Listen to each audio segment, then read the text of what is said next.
Alright, magandang gabi po sa inyong lahat mga kababayan. Batang Maynila to, it's pag-usapan lang natin si Congressman Rodante Marcoleta. Nagrereklamo po si Congressman Rodante Dante Marcoleta sa mga di umano'y naglalabas ang hindi patas na survey. O bakit daw hindi patas? Kasi daw, doon sa survey, doon sa pinagpipilian, hindi nilagay ang pangalan niya. At specifically, nung huling SWS survey. Hindi daw nilagay yung pangalan niya. Siyempre, paano nga siya mapipili kung hindi nilagay yung pangalan niya? So, ang reklamo niya, kaya wala siya dun sa survey ng SWS, hindi siya pumasok sa top 12 kasi kumakandidato po itong senator at 12 po ang kailangan nating iboto bilang senator. At dahil nga wala siya sa pagpipilian mga kababayan, wala yung pangalan niya sa top 12.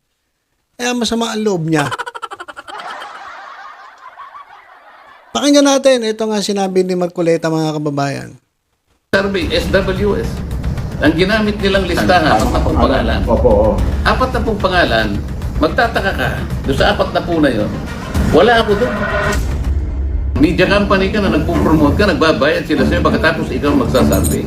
Ang totoo niyan, wala sanang survey. Yung Kahit political survey ko, halimbawa, ipagpalagay mo nasa number 1 ako, ayaw ko pa rin yung ganun eh. Opo. Kasi ayaw nating mag-influensya, kailangan patas sa lahat eh. Oho. Naalala mo, may kaugnay nating discussion dito. Merong isang survey, SWS. Ang ginamit nilang listahan, Kuya Benny, 4 na pong pangalan. Opo. 4 na pong pangalan, magtataka ka, doon sa 4 na po na yun, wala ako doon. Pero, ang totoo nun, nagsama sila ng mga pangalan ng tao na ewan ko kung kakilala mo. Bibigyan kita ng halimbawa.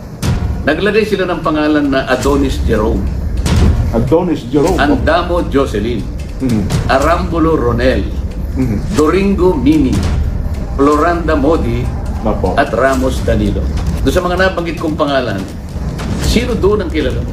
Bukod doon, naglagay sila ng pangalan na hindi naman nagpahayag ng pagkakandidatura. Ng kandidatura. Halimbawa, yung Diokno Jose Manuel.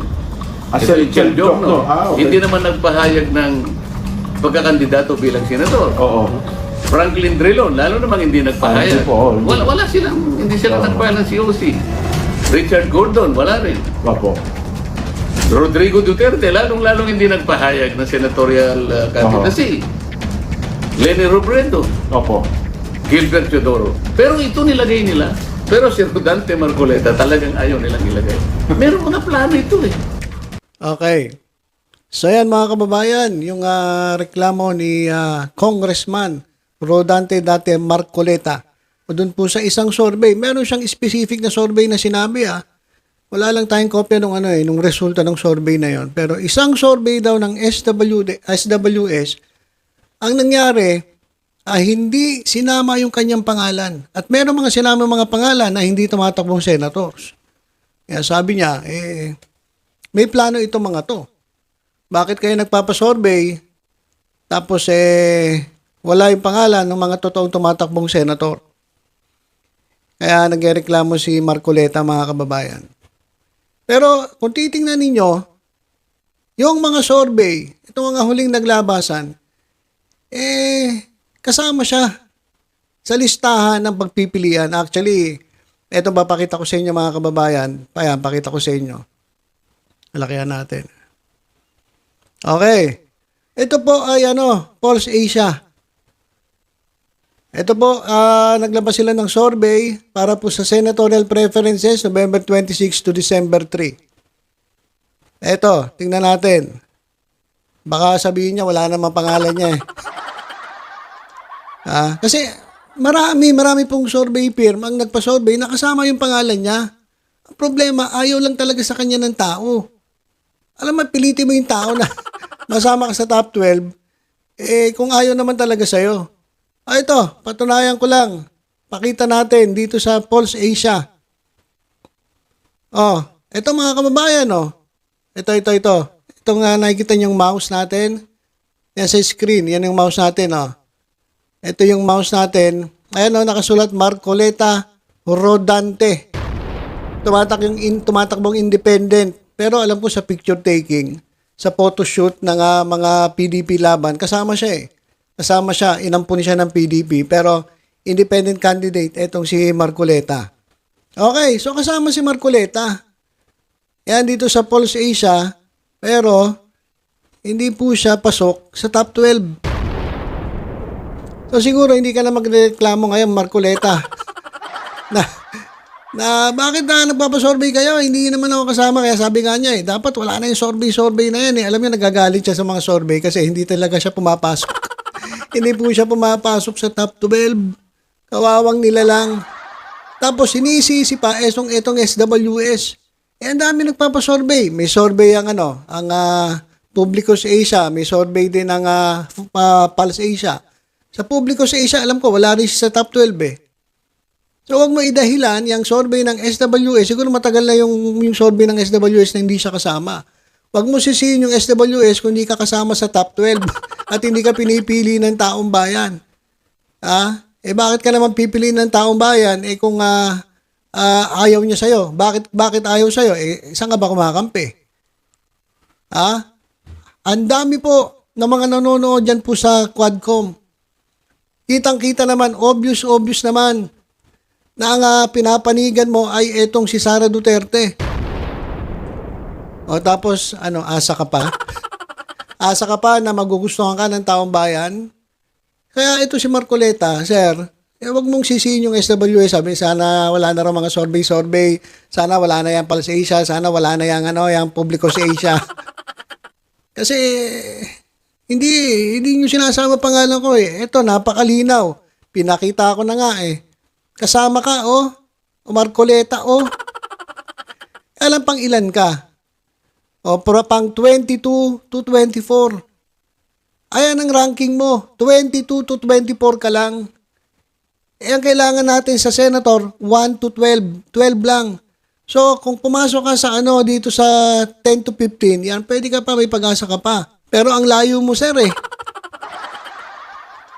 Ang pwesto mo ay 22 to 24.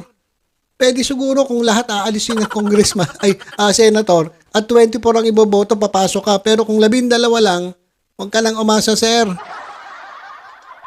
Sisisihin mo pa yung SWS eh. Wala talaga. Kung ayaw sa'yo ng taong bayan, wala kang magagawa. Ayan o. Ito, bago lang to mga kababayan. December 3. November 26 to December 3. Sino ang napupusuan ng taong bayan? Number 1, Erwin Tulfo. Erwin Tulfo, mukhang ngayon pa lang, sigurado na magiging senator sa susunod na na Congress. 28th Congress na ata, kasi 19 ata ngayon eh. So, sa 28th Congress, kasama po si Erwin Tulfo, sigurado. Parang yan ang yan ang lumalabas ngayon kasi halos lahat po ng survey firm na gustong ipatigil na ni Marcoleta. Tigilan na yan, survey na yan. Tigilan na yan. Nagagalit siya kasi nga hindi siya pumapasok sa top 12. Ganun talaga. Wala tayong magagawa kung hindi ka pumapasok pero hindi mo pwede pigilan yung mga survey na yan. Pangalawa, Tito Soto. Yan, wala na rin naalisin sa pwesto. Number 2. Number 3, Bongo. Yan lang yung pumasok sa kasamahan ninyo. Kayong ibang mga PDP, mga padapa, kahit independent ka pa, pero Duterte ka, wala. Hindi ka ang pumasok lang talaga dito sa PDP ay ito si Bongo. Pang-apat, Ben Tulfo. Nako, dalawa na Tulfo. Mga magkakataon, magiging 3 po ang Tulfo sa Senado. Patay kayo. T3, mga kababayan. Kaya walang parang tawag dito, pangungunahan ng Tulfo, ito Senado, biro mo, 3. Pag kinontra mo yung isa, pagtutulungan ka ng 3. Yari ka. Cayetano Pia, number 5, number 6, Manny Pacquiao. Yan. Number 7, Ping Lacson, number 8, Willie Revillame. Mas malakas pa nga sa'yo si Willie Revillame. Nagre-reklamo ka.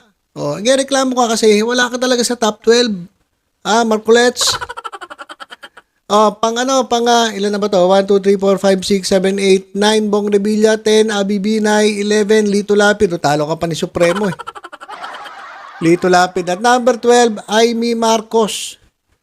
O, number 13, De La Rosa. Ito, wala na rin to. Tagilid na rin. Tagilid na rin to si De La Rosa. Makakasama mo to di ba? Marcobeta. Sir Marcoleta. Number 14, Villar, Camille Villar. Oh, ano ka pang ilang ka ba? 15, 16, 17, 18, 19, 20, 21, 22, 23, o pan 24. Pan 24 ka lang, Sir Rodante Marcoleta, kaya sana huwag ka na magreklamo. Talagang ayaw lang sa'yo ng taong bayan. Huwag mo sisihin yung survey firm. Huwag mo nga sasabihin na dapat wala na yung mga survey na yan. Nagagalit talaga siya kasi nga hindi siya pumapasok sa top 12. Kahit anong nakikita ko, kahit anong survey firm, hindi pumapasok si Marcobeta. Si Marcoleta wala kang magagawa. Reklamo ka. Kaya yan mga kababayan, yan po yung bagong survey. At wala na, yan po yung yung mga nabanggit ko, yung pumasok sa 10 to 15. So meron ng allowance, pero yung dalawa dito, si De La Rosa at si Villar Camille, medyo tagilid po sila kasi may 12 na, pang 13 at 14 sila. So pang 15, Pangilinan, 16, Honasan, 17, Aquino, Bam Aquino, 18, Abalos, 19, Doc Williong, 20, Tolentino, 21, Epektibo. Ito, asa rin tong isa na to. Umaasa rin Kala niya maulit yung nangyari kay Robin Padilla. Hindi na, oy! Si Chavit Singson at si Marcoleta. Yan, pasok po sila sa 22 to 24. Kaya diretso ka na talaga sa kubeta. Kaya kung ako sa iyo, sir, wag ka nang magreklamo. Ayan po ang sigaw ng taong bayan Sisisihin mo pa yung SWS. Baka matagal na yon, yung survey na yon. Tingnan mo yung mga bagong mga survey. Hindi ka talaga kasama. Kaya wag ka nang magdahilan na hindi sinasama pangalan mo. Hindi, linaw-linaw kasama pangalan mo. Talagang ayaw lang talaga sa'yo. Ayaw lang talaga sa'yo ng taong bayan, kaya sorry na lang. Okay, so yun lang po muna mga kababayan. Basta tutok-tutok lang po dito sa Batang Maynila Toys sa iba pang updates. Ingat po tayong lahat. God bless po.